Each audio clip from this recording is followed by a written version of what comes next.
All right, boys and girls, let's take a look at this problem. It says Rami has $52 to purchase some shirts.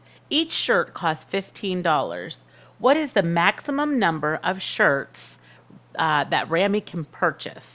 All right, so let's see here.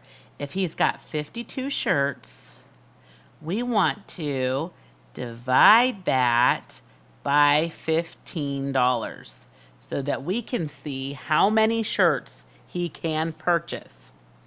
Now I'm going to go ahead and I'm going to draw this line. It's not super straight, but I'm going to list my multiples of 15 over here because I think it's going to help me while I'm solving this problem. So sometimes I do that, and sometimes I just do a trial and error and see what is going to work best for us.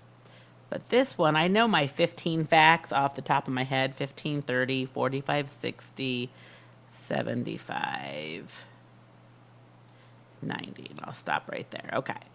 Now I'm going to go back to my problem. 52 divided by 15.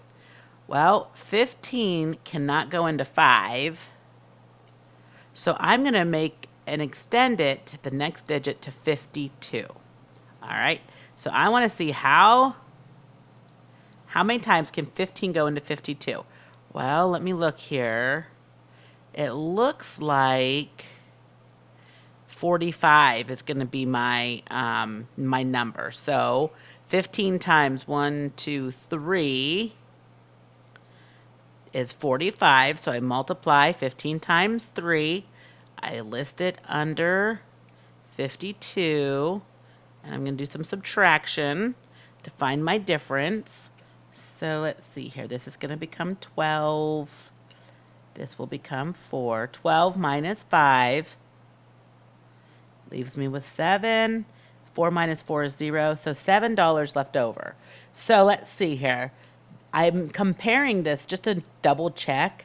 I compare my remainder with my divisor, and if it's less than my divisor, then I know that my chances are my problem is correct. So 3 times 15 is 45. There's a remainder of 7.